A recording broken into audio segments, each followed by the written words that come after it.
Good morning, everyone. Good morning. And a special welcome to those of you who are joining us for the first time following yesterday's introductory workshop. Today is October 19th, 2025.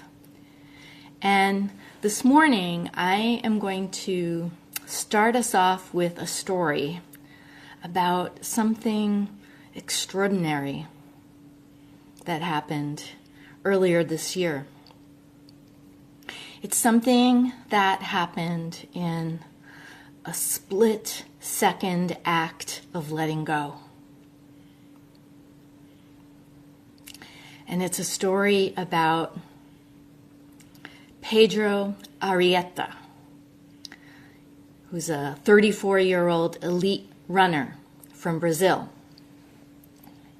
He had trained for months and months toward a single goal: to set a personal record in the Boston Marathon. It's very difficult to qualify for this marathon. Acceptance is based on speed, and if you're lucky enough to get a spot, your training needs to factor in a course that has a lot of hills and also the unpredictability of April weather. And for Pedro, it was his first time running in the Boston Marathon. Now, training for a marathon involves certainly a great deal of determination and a strict regimen in order to improve and fine-tune your distance and your pace. And although I've never run one and have never had an aspiration to, I do have a friend, a close friend, who has done several marathons. She's preparing for one right now. And I witnessed how her preparation consumes her daily life. It involves not just the time that she commits to running every week, rain or shine, no matter how hot or cold it is, but also eating the right foods, staying hydrated to maximize her performance. And also, on top of the running, there's this routine of other kinds of exercise and stretching that helps prevent injury and also helps with recovery. And as for Pedro Arieta, on race day, everything was going great. His stride was strong. The weather was decent. And with the finish line in sight,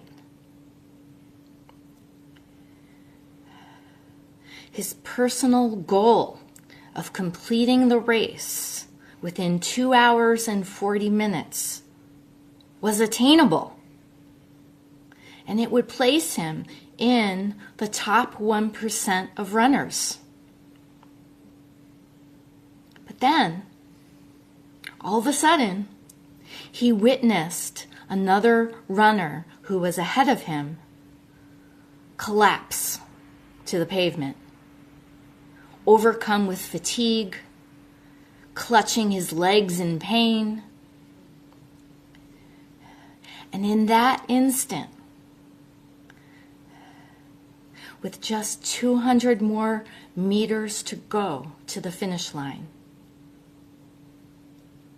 and in a race where every second counts, Pedro's attention shifted. It shifted from his personal ambition to helping this random guy make it over the finish line. So without hesitation, Pedro stops in his tracks, stoops down, and helps to lift up Sean Goodwin. He places his arm over Sean's shoulder, literally lifts him up, holds him in place long enough for him to get stable on his feet. And then together, at first, very gingerly, they walk. And then they jog. And they finish the race, cross the line, side by side. It was such an incredible act of no self, of letting go the pursuit of a goal, and of seeing clearly, seeing what's needed and responding with the heart, not with the head.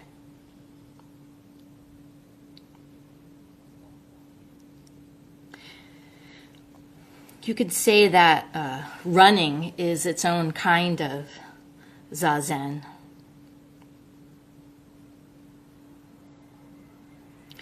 And any activity really can be a form of zazen if we completely lose ourselves in it.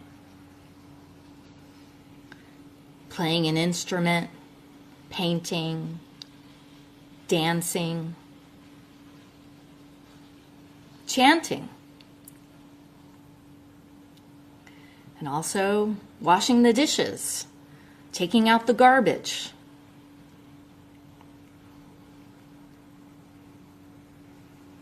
When done purely,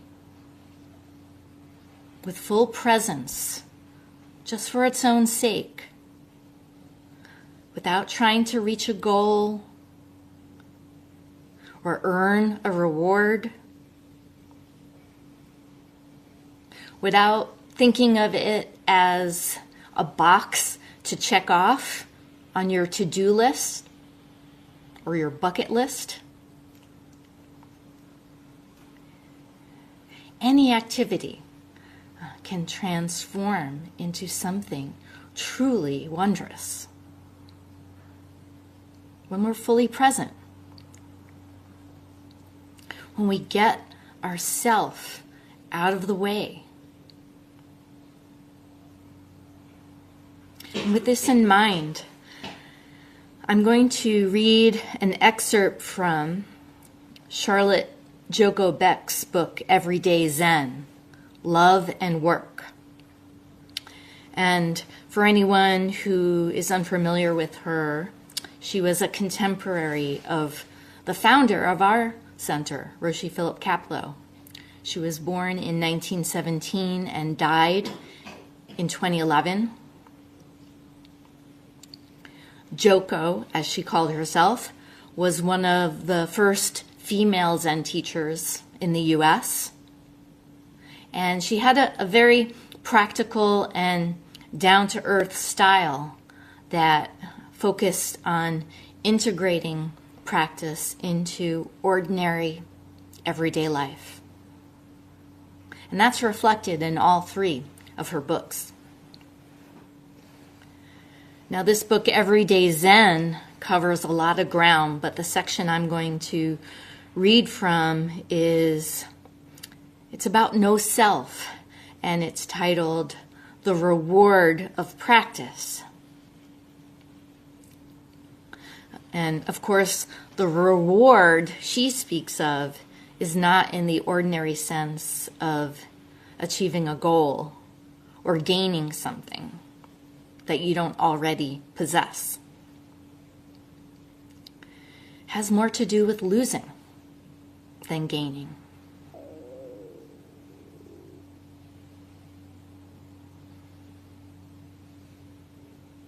A reward that's no reward. She begins. We are always trying to move our lives from unhappiness to happiness.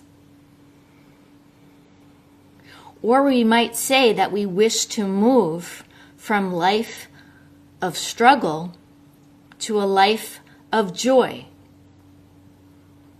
But these are not the same. Moving from unhappiness to happiness is not the same as moving from struggle to joy. Some therapies seek to move us from an unhappy self to a happy self, but Zen practice, and perhaps a few other disciplines or therapies, can help us move from an unhappy self to no self, which is joy.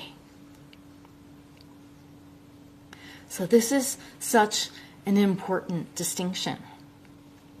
The purpose of practice is not to make us feel better about ourselves and our life, to feel less stress and anxiety, and instead more calm and more peace.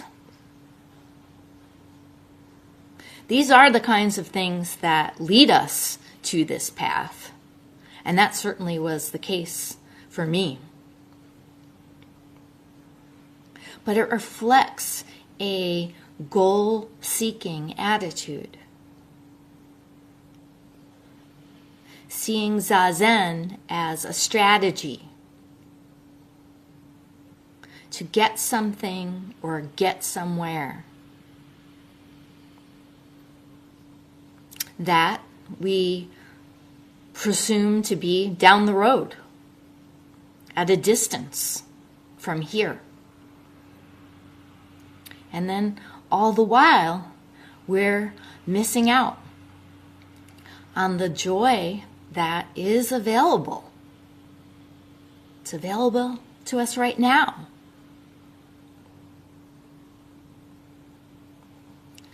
So what this is duality. A self trying to become a different self. A self that is lacking, living a life that is lacking.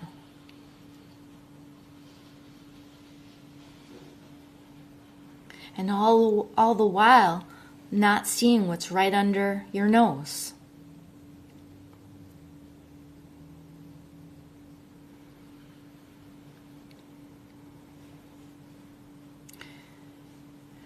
Just to be alive, to be breathing.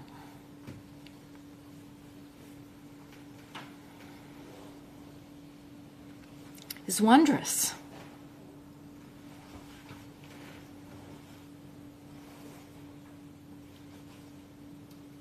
And it's right under our nose. Just to experience life.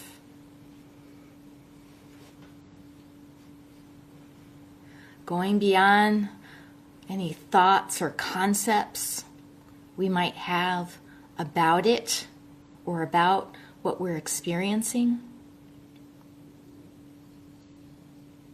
Beyond the idea that life is something that happens to us, as if it's coming at us from the outside.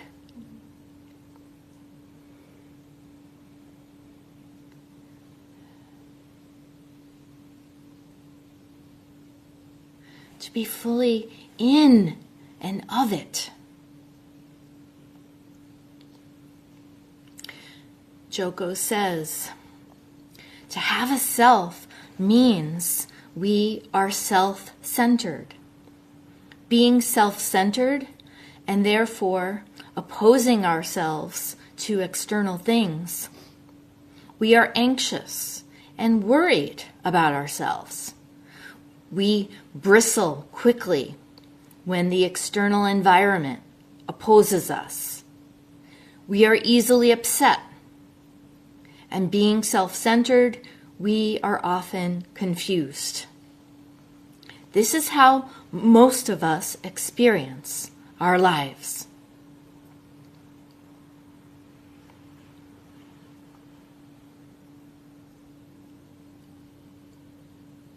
Our self-centeredness is something that we really begin to notice when we start practicing Zazen. We notice our habitual reactivity.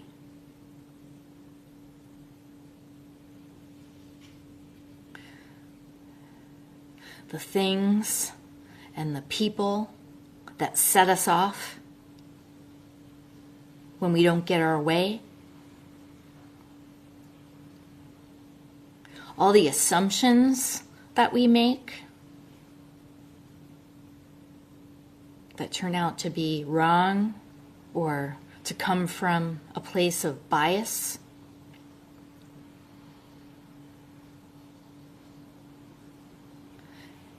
The inner critical voice that says you're not worthy or good enough. And also the prideful voice that congratulates you for a job well done or for surpassing others.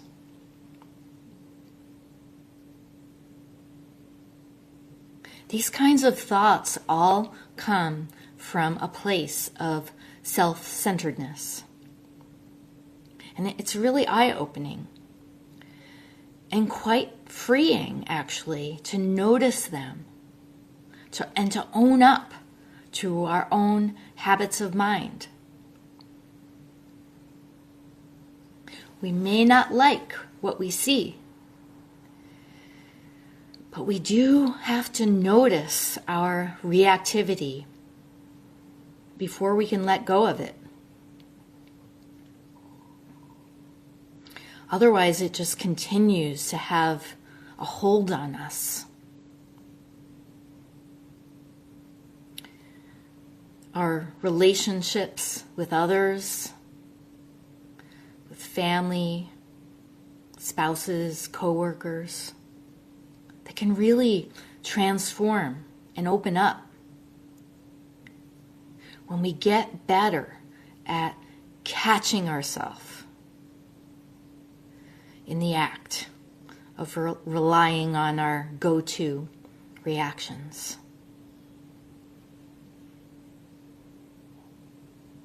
But in order to do that, the mind really has to be settled enough that we can notice what's going on.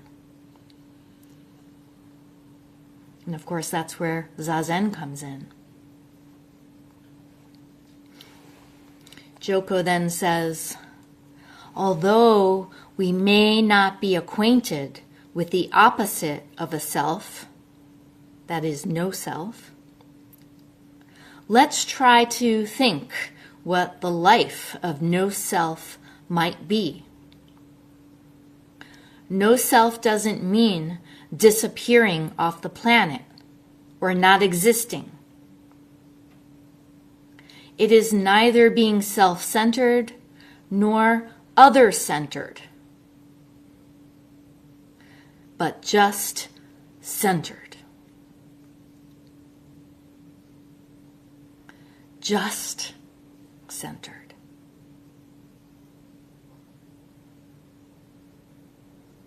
Unified with whatever presents itself.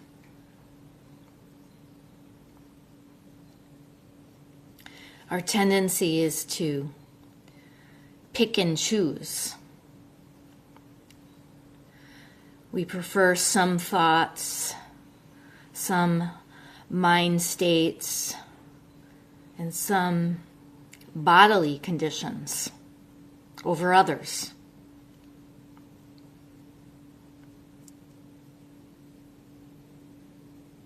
And we tend to identify with them in a very personal way, making them into a story about me. me and my life.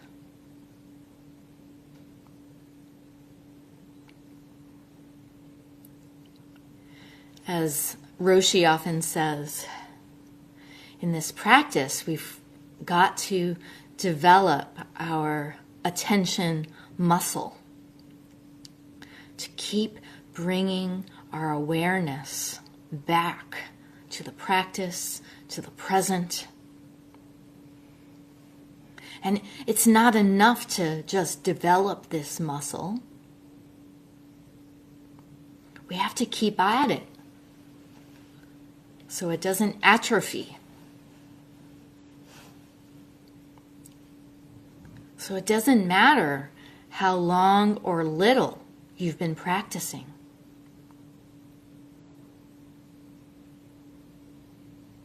There's no end point.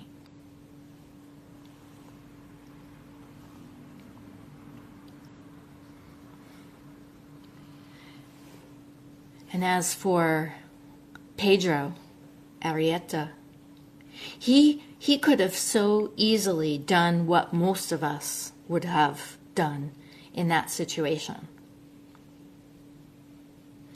which is pick up your pace, continue to the finish line, and achieve that personal best time that you set out to. Meeting the goal that you trained so hard for, and receiving the recognition and the self-satisfaction that comes with it.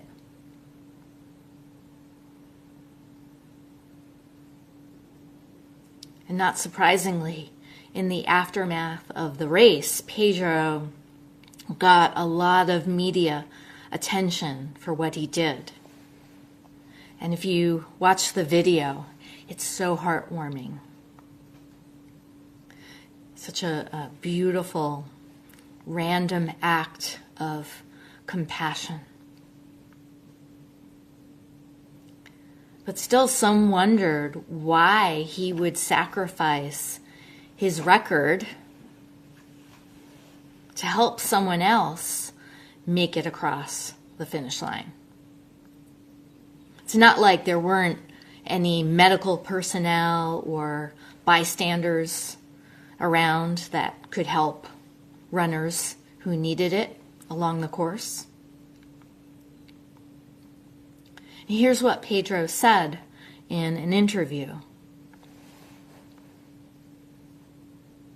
He said, "When I saw him fallen, I stopped. It seemed like a normal thing to do. There was no way we could just pass him by without doing anything.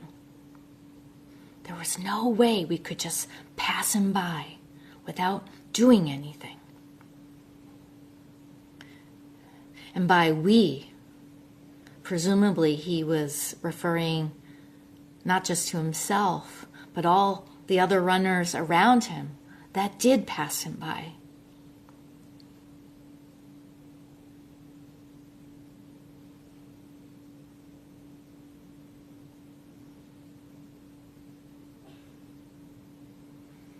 Pedro also spoke at length about his faith in God, in something that is bigger than himself.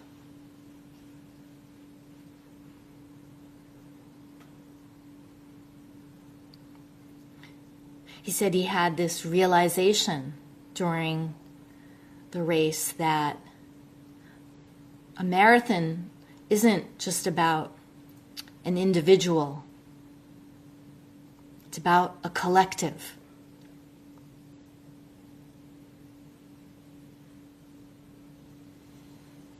Something larger than himself.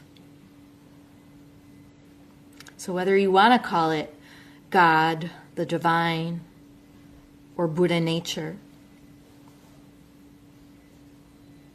there is something bigger. Something that's beyond you and me.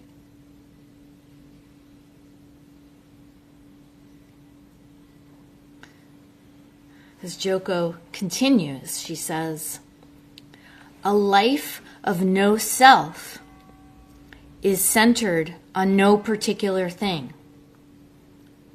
but on all things. That is, it is non-attached, so the characteristics of a self cannot appear. We are not anxious, we are not worried, we do not bristle easily, we are not easily upset, and most of all, our lives do not have a basic tenor of confusion. To be no self is joy. Not only that, no self, because it opposes nothing, is beneficial to everything. So what she's saying is that to abide in no self is to be in harmony with all conditions, whatever arises, to not reject anything, to flow with life. So again, joy isn't about achieving a goal or getting what we want, but just unifying with how things are. And that's not to say that we won't experience anxiety, worry, or confusion. These are all normal human emotions. It's also not to deny that there is injustice in the world and problems that need to be solved, that require our attention and our action. So being one with things as they are is not complacency. The point is not clinging to anything.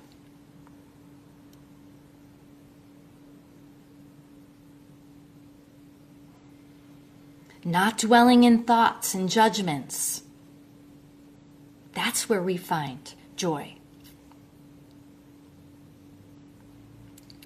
But, Joko says, for the vast majority of us, practice has to proceed in an orderly fashion, in a relentless dissolution of self. A relentless dissolution of self. Which, in other words, means we need to practice.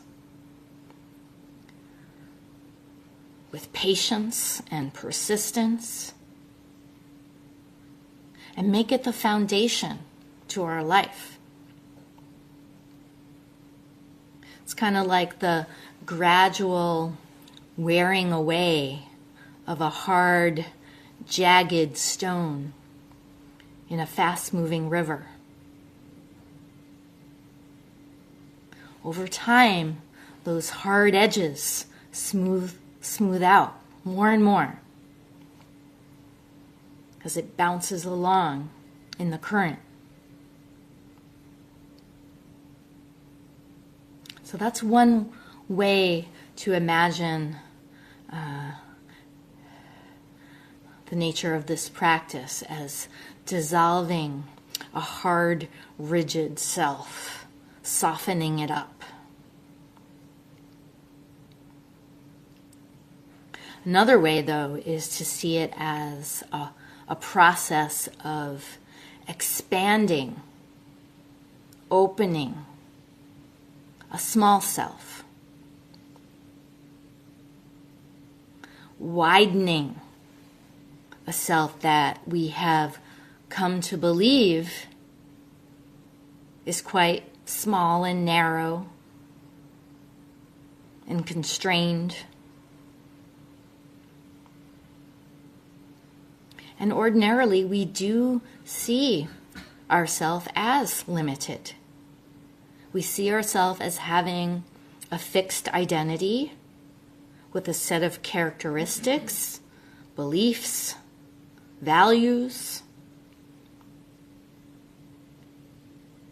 as a self that has a particular history and a particular future trajectory. And we add all that up to a me that is distinct from you and others. But actually, our true self is much, much bigger than that. It is expansive.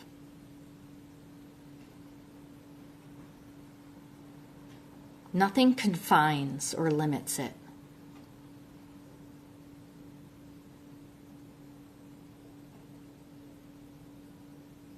You could say that it was this larger self that was guiding Pedro's actions in that one instant, where, without hesitation, he abandoned his goal, the goal he was literally running after,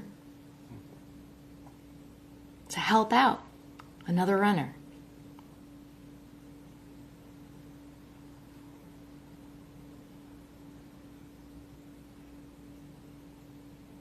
And in that moment, he saw that other runner, Sean, as not other than himself.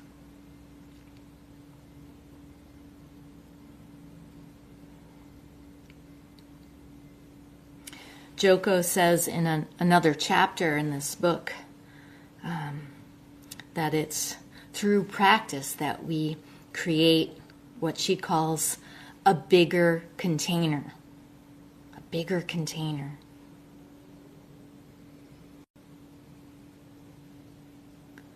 But it's a very unusual kind of container because it doesn't actually have any borders or edges to it.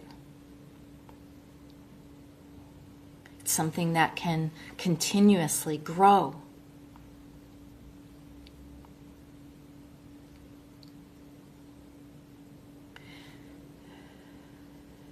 And as she continues, she says, the way practice works for most of us is, again, to start off with pursuing happiness, seeing ourselves as broken or damaged and in need of repair.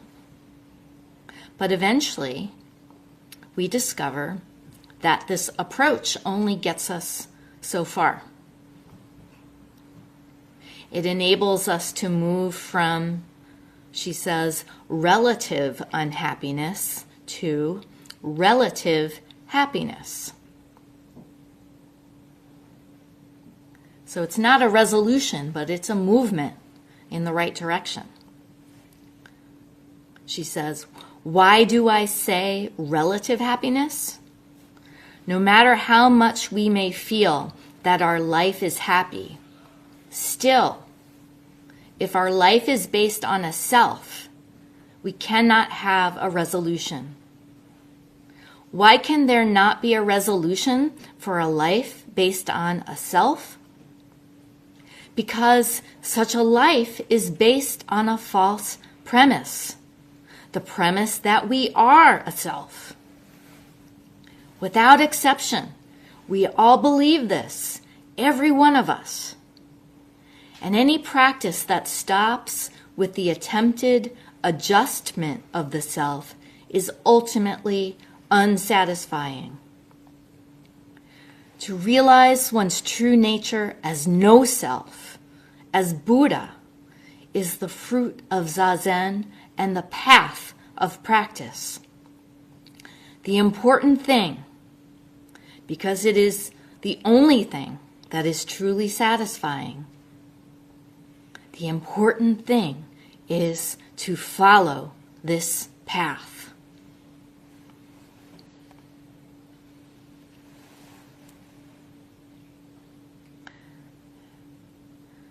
simply stay with it, to keep tending to the breath or the koan. Moment by moment, in the midst of whatever arises, without trying to change anything or make something happen or fix anything, without judging how it's going or not going.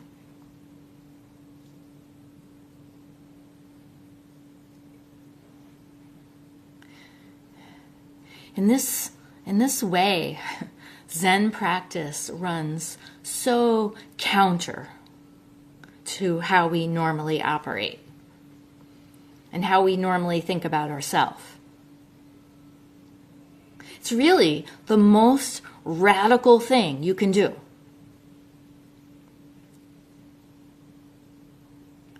In mainstream American culture, we're taught that individuality, self-reliance, and personal achievement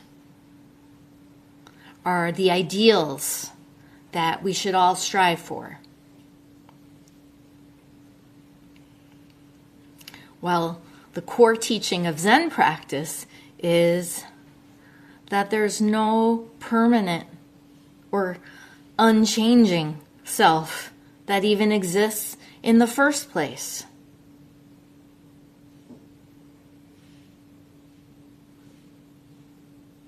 The sense that we have of being an individual, separate from everything and everyone else, is an illusion.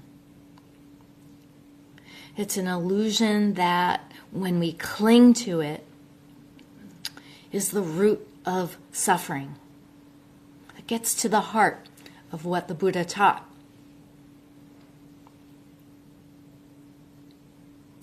Now, some of you here might think, now wait a minute. All my life, I've had to fight to be seen and to be heard, to be recognized and respected as a somebody. And you're telling me that there's no self there in the first place.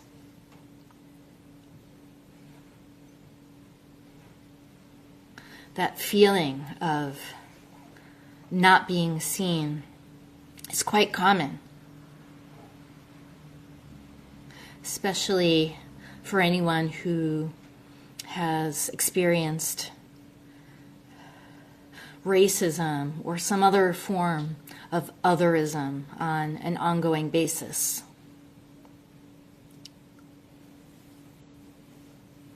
It's the feeling of being invisible, being overlooked, not belonging. And we've all felt that way in some situation or another. But for some, that experience becomes hardened into an identity.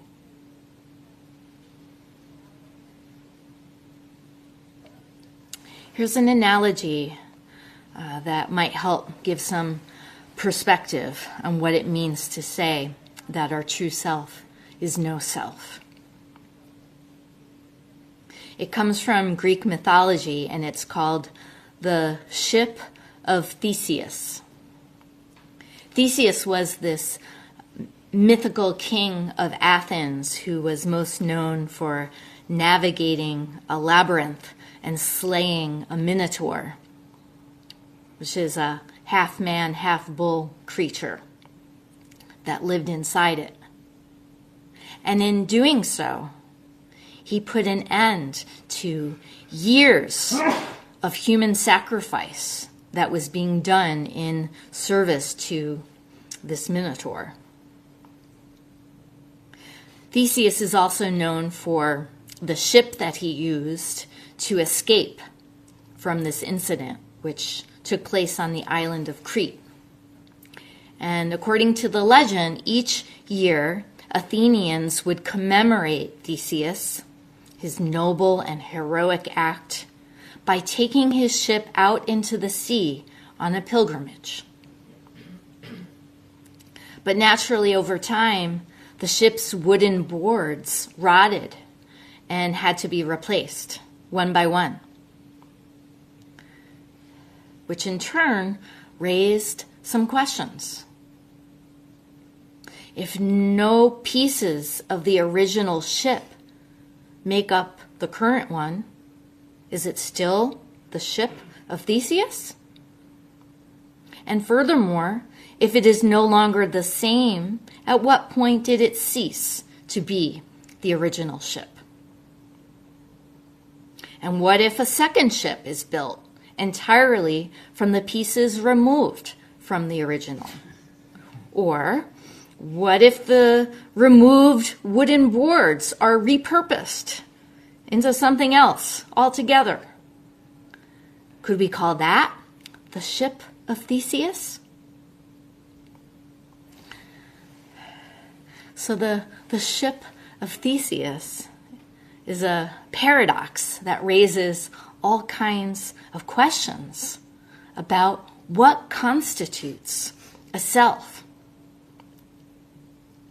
It challenges the idea of defining the self solely on the basis of its material parts.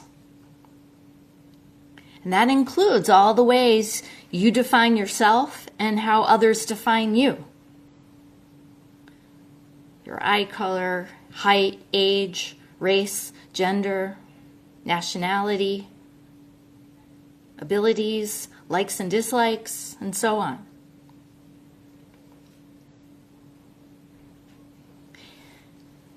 It is true that we could say each one of us is comprised of a bunch of parts that together form a whole.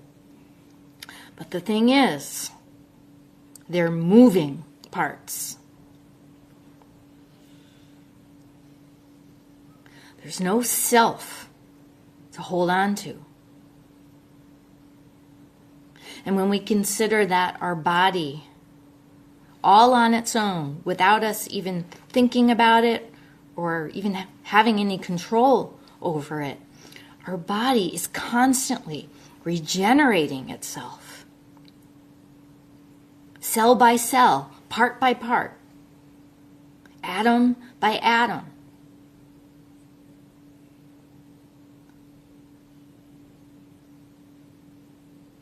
Can we even say that this self right now is the same one from a minute ago?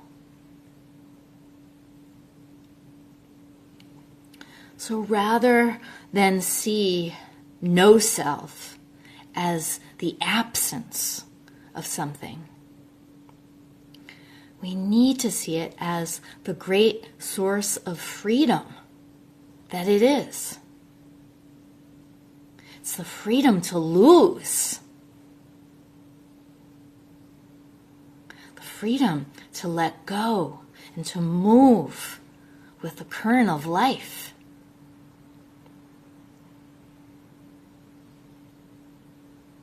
And it's available to all of us. Just by returning our attention to this.